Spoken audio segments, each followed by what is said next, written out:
Most demoniacal of all shocks is that of the abysmally unexpected and grotesquely unbelievable. Nothing I had before undergone could compare in terror with what I now saw, with the bizarre marvels that sight implied. The sight itself was as simple as it was stupefying, for it was merely this. Instead of a dizzying prospect of treetops seen from a lofty eminence, there stretched around me, on the level through the grating, nothing less than the solid ground, decked and diversified by marble slabs and columns, and overshadowed by an ancient stone church whose ruined spire gleamed spectrally in the moonlight.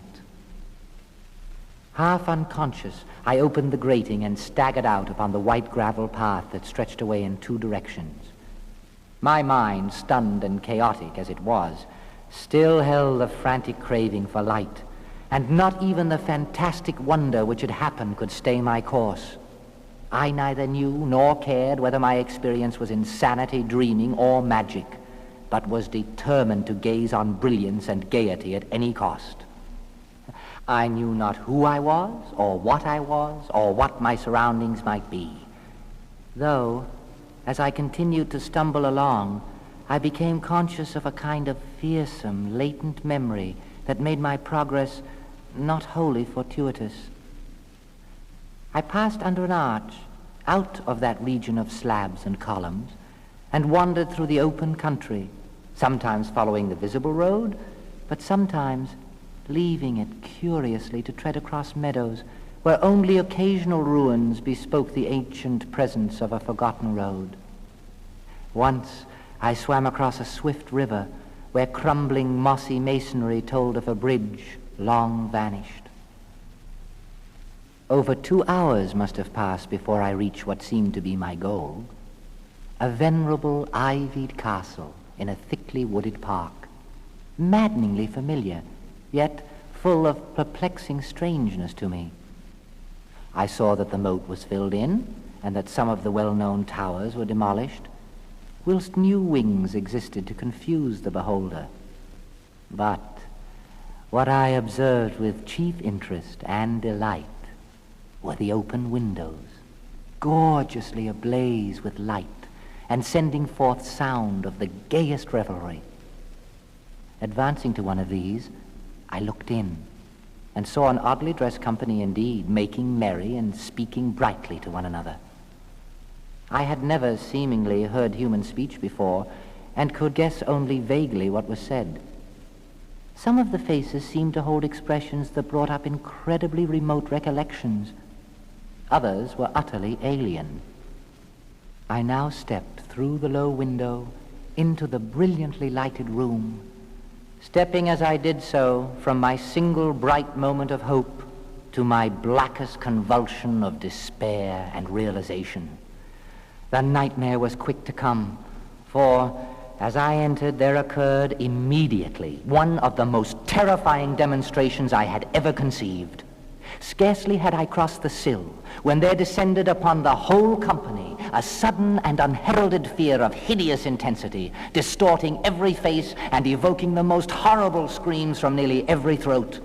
Flight was universal, and in the clamor and panic several fell in a swoon and were dragged away by their madly fleeing companions. Many covered their eyes with their hands and plunged blindly and awkwardly in their race to escape, overturning furniture and stumbling against the walls before they managed to reach one of the many doors. The cries were shocking, and as I stood in the brilliant apartment, alone and dazed, listening to their vanishing echoes, I trembled at the thought of what might be lurking near me, unseen. At a casual inspection, the room seemed deserted, but when I moved toward one of the alcoves, I thought I detected a presence there, a hint of motion beyond the golden arched doorway leading to another and somewhat similar room. As I approached the arch, I began to perceive the presence more clearly, and then, with the first and last sound I ever uttered, a ghastly ululation that revolted me almost as poignantly as its noxious cause, I beheld in full, frightful vividness the inconceivable, indescribable, and unmentionable monstrosity which had by its simple appearance changed a merry company to a herd of delirious fugitives. I cannot even hint what it was like, for it was a compound of all that is unclean, uncanny, unwelcome, abnormal, and detestable.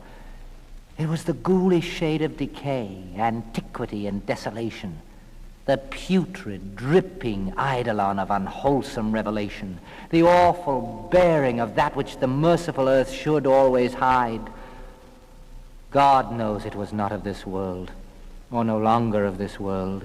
Yet, to my horror, I saw in its eaten away and bone-revealing outlines a leering, abhorrent travesty on the human shape, and in its moldy, disintegrating apparel, an unspeakable quality that chilled me even more. I was almost paralyzed, but not too much so to make a feeble effort toward flight, a backward stumble which failed to break the spell in which the nameless, voiceless monster held me. My eyes, bewitched by the glassy orbs which stared loathsomely into them, refused to close, though they were mercifully blurred and showed the terrible object but indistinctly after the first shock. I tried to raise my hand to shut out the sight, yet so stunned were my nerves that my arm could not fully obey my will. The attempt, however, was enough to disturb my balance, so that I had to stagger forward several steps to avoid falling.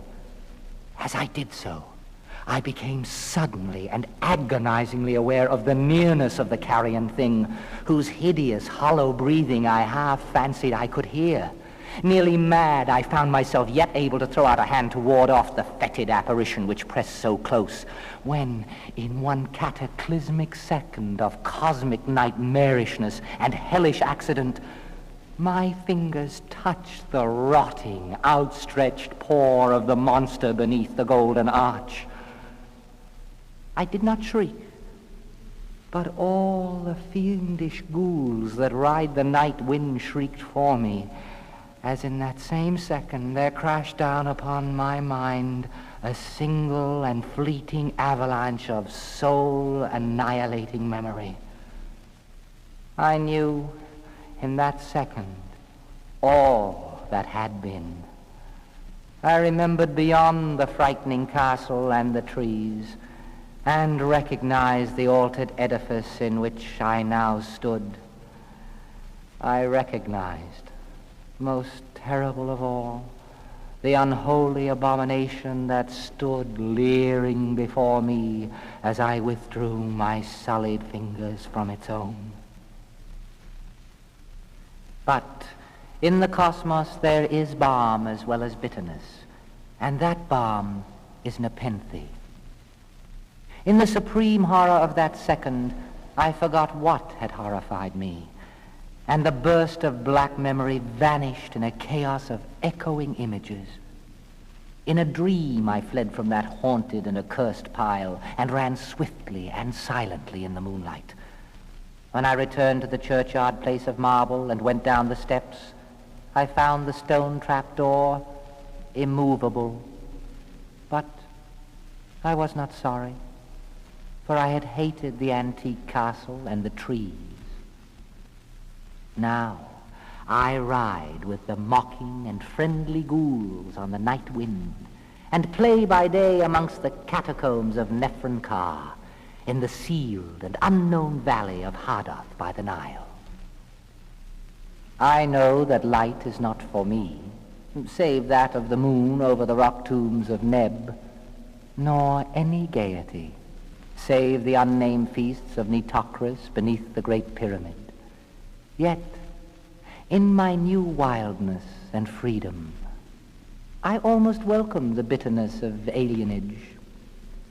For, although nepenthe has claimed me, I know always that I am an outsider, a stranger in this century and among those who are still men. This I have known ever since I stretched out my fingers to the abomination within that great gilded frame. Stretched out my fingers and touched a cold and unyielding surface of polished glass.